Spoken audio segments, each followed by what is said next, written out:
बने हुए गले में अस्तर कैसे लगाएं, जिसमें कि बिगिनर्स अक्सर कंफ्यूज हो जाते हैं और गलती कर जाते हैं। और अस्तर वाली कुर्ती किस तरह से कट करें ताकि अस्तर के साथ कुर्ती में झोल बिल्कुल भी ना आए। Hello everyone, welcome to my channel. So guys, आज की वीडियो में हम सीखेंगे ये डिज़ाइनर कुर्ती की कटिंग स्टिचिंग, जिसके नेक जो है वो ऑलरेडी बना हुआ है और इसके ऊपर हैंड वर्क है जिसमें बीट्स, कटदाना और सीक्वेंस वर्क है। तो काफ़ी हमारी हैवी और डिज़ाइनर कुर्ती है और इसका जो फैब्रिक है ये ऑर्गेन्जा है। तो ये इसका बैक वाला पार्ट है और ये दो इसकी स्लीव हैं। तो स्लीव पे भी हल्का फुल्का वर्क है इस तरह से। और इसके साथ हमने जो अस्तर लगाना है वो मैंने नॉर्मली जो कॉटन का अस्तर होता है, मोस्टली ये जो अस्तर है वो हम ब्लाउज़ में लगाते हैं, तो वही मैंने 2 मीटर ले लिया है जिसको हम 4 फोल्ड करके इस तरह से रख लेंगे।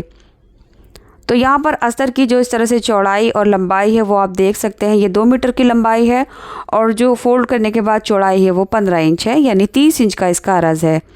अब सबसे पहले हमने मार्किंग करनी है अस्तर पर। तो जितना भी हमारा शोल्डर है उसका हाफ लेंगे, तो मैं यहाँ पर 6.5 इंच ले रही हूँ।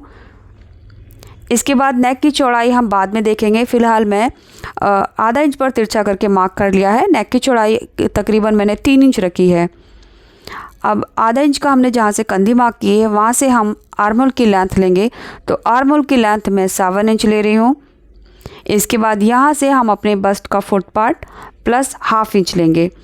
ये बॉडी का मेजरमेंट है इसलिए हम हाफ इंच ऐड कर रहे हैं लूजिंग के लिए। तो मैंने 8.5 इंच पर मार्क किया है। इसके बाद 2 इंच हमने आगे की तरफ मार्जिन ऐड कर लेना है। अब फ्री हैंड से बैक आर्म की शेप दे देंगे। इसके बाद हमने बस्ट से वेस्ट की लेंथ लेनी है, तो मैं 7 इंच ले रही हूँ और हिप की जो लेंथ है वो मैं 12 इंच ले रही हूँ। इसके बाद इसी तरह से हमने वेस्ट का फुट पार्ट प्लस आधा इंच करके मार्क कर लेना है। तो यहाँ पर मैं 7.5 इंच पर वेस्ट का मार्क करूँगी। तो यहाँ भी मैंने आधा इंच ऐड कर लिया था। अब बिल्कुल इसी तरह से हम अपने हिप का मेजरमेंट लेंगे, जितनी भी हमारी हिप की गोलाई है उसको 4 से डिवाइड करेंगे और उसमें आधा इंच ऐड कर लेंगे। तो हिप भी मैंने 8.5 इंच लिया है। अब तीनों जगह हमने 2-2 इंच इस तरह से मार्जिन ले लेना है और इन सभी मार्क को मिला लेंगे। तो ये हमारे फिटिंग के मार्क है और ये वाले जो हैं अब कटिंग के मार्क हैं, क्योंकि हमने इसमें ये मार्जिन ऐड किया है। अब देखिए, दामन के लिए हम अपना हिप का ही मेजरमेंट ले लेंगे। जितना भी हमने हिप के लिए मार्किंग की थी उससे आधा इंच एक्स्ट्रा लेते हुए हमने मार्क कर लेना है। तो दामन में भी हमारा मार्जिन ऐड हो गया है। अब इन दोनों मार्क को हम एक दूसरे के साथ लाइन अप कर लेंगे इस तरह से। इसी के साथ हमने फ्रंट आर्म होल की भी मार्किंग करनी है। तो आधा से 1.25 इंच अंदर की तरफ हमने फ्री हैंड से ये मार्क कर लेना है। तो लीजिए, ये हमारा फ्रंट आर्म होल रहेगा। अब हमने इसकी कटिंग कर लेनी है बैक आर्म होल से होते हुए। सो इस तरह से ये हमारा जो अस्तर है वो कट हो चुका है। अब फ्रंट वाला जो पार्ट है उसके आर्म होल की एक्स्ट्रा कटिंग कर लेंगे। तो ये लीजिए, ये अस्तर जो है वो अब बिल्कुल कट हो चुका है। इसके बाद अब हमने अपना मेन फैब्रिक लेना है। तो पहले हम ऑर्गेन्जा का जो बैक वाला पार्ट है वो बिछाएंगे एंड इसके ऊपर हम अपना फ्रंट वाला पार्ट जिस पर एम्ब्रॉयडरी हुई हुई है इसको बिछा लेंगे। इसके बाद हमने जो अस्तर कट किया है वो रखेंगे। तो यहाँ पर मैं बैक वाला पार्ट रखकर कट करूँगी अस्तर का। तो इसके बराबर अच्छी तरह से बिछा लेंगे। फोल्ड वाली साइड बिल्कुल इक्वल होनी चाहिए, आगे पीछे नहीं होनी चाहिए। और इसकी इस तरह से कटिंग कर लेंगे। तो कटिंग मैंने कर ली है, बैक आर्म होल से होते हुए कटिंग की थी। अब हमने अपना बैक वाला जो नेक है वो कट कर लेना है। तो बैक वाला नेक हम अस्तर में बनाएंगे। तो अब देखिए, जो फ्रंट वाला नेक है वो हमारा बना हुआ था। तो यहाँ पर हम कंधी चेक करेंगे, इसकी कंधी की चौड़ाई कितनी है।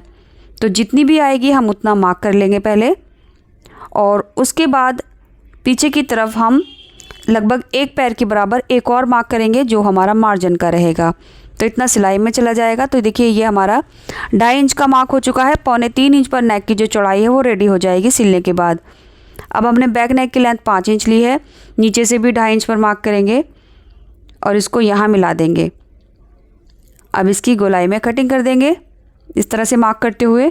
तो बस ध्यान रहे, कपड़ा जो है वो बराबर मिल के रखना चाहिए, आगे पीछे नहीं होना चाहिए। तो कटिंग भी बिल्कुल बराबर ही रहेगी। तो ये लीजिए, ये हमारा बैक वाला नेक कट हो चुका है। अब इसकी स्टिचिंग करना तो बहुत ही आसान रहेगा, तो वो मैं आपको बता देती हूँ। तो ये मेरा जो फ्रंट वाला बैक वाला पार्ट है इसको रखेंगे और इसके ऊपर हम अपना अस्तर रखेंगे। नेक से नेक मिलाते हुए 1 पैर की सिलाई लगाएंगे। सिलाई लगाने के बाद हम इसमें छोटे छोटे कट लगा देंगे। तो ये हमारा बैक नेक बन जाएगा। अब देखते हैं फ्रंट नेक कैसे करना है। तो जो हमारा ये फ्रंट वाला पार्ट है और ये हमारा फ्रंट का अस्तर है।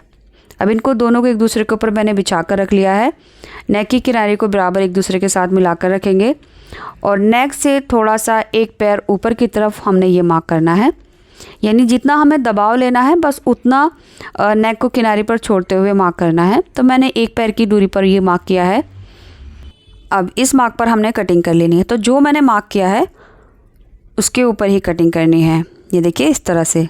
तो देखा आपने कटिंग कितनी आसान है। अब इतनी ही आसान इसकी स्टिचिंग भी है। तो स्टिचिंग करने के लिए नेक को एक दूसरे के सामने इस तरह से रखेंगे और दोनों की सीधी साइड ऊपर की तरफ रहेगी। नेक का जो सेंटर है दोनों को एक दूसरे के सामने रखेंगे। अब यहाँ से इस तरह से हमने सिलाई कर लेनी है। तो ध्यान रहे दोनों फैब्रिक हमने सीधी साइड ऊपर रखी है और दोनों नेक की गोलाई को इस तरह से मिलाते हुए चेक कर लेंगे, ये बिल्कुल बराबर ही आएगा। अब हमने इनकी सीधी तरफ सिलाई करनी है। सिलाई करने के बाद जो हमारा अस्तर है वो रॉन्ग साइड में चला जाएगा। तो देखिए मैंने ये सिलाई कर ली है, एक पैर का दबाव लेते हुए दोनों साइड में। अब हमने अस्तर को इसके अंदर इस तरह से कर लेना है और नेक हमारा तैयार है। ये देख सकते हैं आप, ये अंडरग्राउंड स्टिच हो चुका है। अब सिंपली हम इसके किनारे किनारे पर सिलाई करनी है। तो उसके लिए देखिए मैंने अस्तर का जो घेरा है वो फोल्ड कर लिया था 1.5 इंच। अब दोनों फैब्रिक को हमने सिलाई लगाकर सिक्योर करना है। तो नेक से स्टार्ट करेंगे और यहाँ लाकर एंड कर देंगे। इसी तरह से दूसरी साइड में भी। और ऑर्गेन्जा वाला जो पार्ट है इसमें आर्महोल की एक्स्ट्रा कटिंग अभी नहीं हुई है, वो हम बाद में कर लेंगे। तो लीजिए हमने ये सिलाई लगाकर एक दूसरे के साथ सिक्योर कर लिया है। और इसी तरह से ये मेरा बैक नेक भी, जिस पर सिलाई लगाकर हमने छोटे छोटे कट लगा लिए हैं। अब इसको हमने सीधी तरफ टर्न कर देना है। तो ये देखिए ये हमारा फ्रंट बैक वाला नेक भी तैयार हो गया है। अब हमने इनकी कंधी ज्वाइन करनी है। तो कंधी भी हम अस्तर में ही ज्वाइन करेंगे। तो उसके लिए अब हमने क्या करना है, ये दोनों की राइट साइड अंदर की तरफ रखेंगे। तो दोनों की राइट साइड जो है वो अंदर रख लेंगे। अब जो हमारी फ्रंट वाली कंधी है वो बैक वाली कंधी के बीचों बीच आएगी। एक साइड में हमारा अस्तर चला जाएगा, जिस साइड में बैक फ्रंट का अस्तर है, और एक साइड में ऑर्गेन्जा, और यहाँ से आधा इंच का दबाव लेकर सिलाई करेंगे। तो जो हमारी कंधी है वो कुछ इस तरह से स्टिच होगी। दबाव हमें आधा इंच लेना है। तो इस तरह से ये अंडरग्राउंड कंधी हमारी स्टिच हो जाएगी। ये बहुत ही फिनिशिंग के साथ स्टिच होती है। इसके बाद अब हमने कुर्ती में फिटिंग लगानी है। तो यहाँ पर मैंने फिटिंग के मार्क ऑलरेडी कर लिए हैं। इन मार्क पर हमने सिलाई लगा देनी है। फिटिंग लगाने के बाद हमने इनके स्लिट्स फोल्ड कर लेने हैं।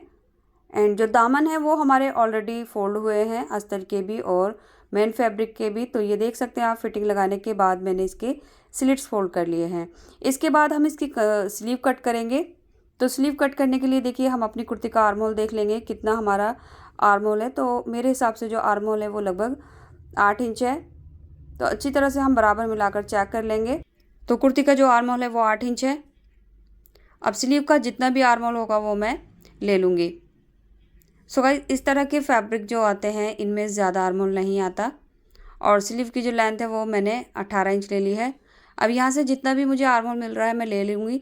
और अगर आपको ये आर्म होल की चौड़ाई कम लग रही है अपने मेजरमेंट के हिसाब से तो आप इसमें बढ़ा सकते हैं। यानी आगे की तरफ आप 2-2.5 इंच का जितना भी जॉइंट डालना चाहते हैं उतना डाल सकते हैं। तो यहाँ से नीचे की तरफ यानी खुली साइड में मैंने 2.5 इंच का मार्क किया है। अब ऊपर से नीचे की तरफ भी मैं 2.5 इंच का मार्क करूँगी। ये 32 चेस्ट के लिए है तो हमारा आर्म होल जो है वो ठीक आ जाएगा। अब आर्म होल किस तरह से शेप दे देंगे। इसके बाद स्लीव ओपनिंग मैं 6 इंच ले रही हूँ। तो जितनी भी एम्ब्रॉयडरी है यहाँ पर मैंने फुल ले ली है। 1 इंच का हमारा मार्जिन हो जाएगा, 5 इंच पर फिटिंग आ जाएगी। अब ये हमारी इनर वाली जो मार्क है इसको तिरछा करके कर लेंगे। अब इस वाले मार्क पर हमने कटिंग कर लेनी है। तो फैब्रिक को मैं अच्छे से बिछा लूँगी। ये ऑर्गेन्जा फैब्रिक है, बहुत ज़्यादा फूलता है कटिंग के टाइम भी। तो हाथों से हमने सेट करते जाना है जब हम इसकी कटिंग करेंगे। कटिंग करते हुए हम थोड़ा ध्यान रखेंगे कपड़ा इधर उधर ना भागे। तो लीजिए स्लीव की कटिंग हमारी हो चुकी है। स्लीव ओपनिंग हमारी जो है वो पहले से ही तैयार थी। तो स्लीव में हमने आगे की तरफ कुछ भी फोल्ड नहीं करना। अब हमने सेंटर में इसके नॉचेस लगा लिए हैं। 2 लेयर में एक्स्ट्रा कटिंग कर लेंगे जो हमारी फ्रंट में आएंगी। अब देखिए क्या करना है, देख लेना है हमारी कुर्ती का कितना आर्म होल है। कुर्ती का जितना भी हमारा आर्म होल रहेगा उसके हिसाब से स्लीव के आर्म होल की फिटिंग लगानी है। तो इस तरह से भी आप चेक कर सकते हैं।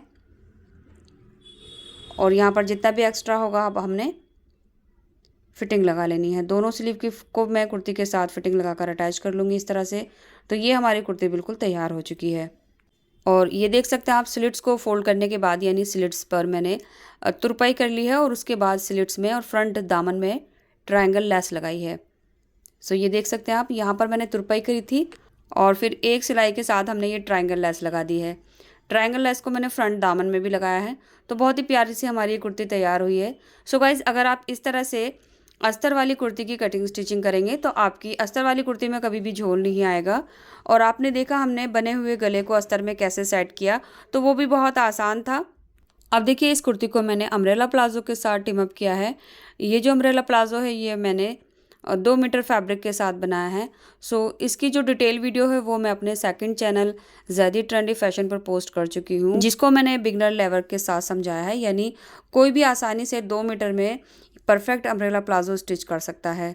सो गाइज़, आपको अगर ये अम्ब्रेला प्लाजो की वीडियो देखनी है तो उसका वीडियो आपको इसी वीडियो के first pin, comment, description box और ऊपर आई बटन और यहाँ एंड स्क्रीन पर मिल जाएगा। Thanks for watching this video.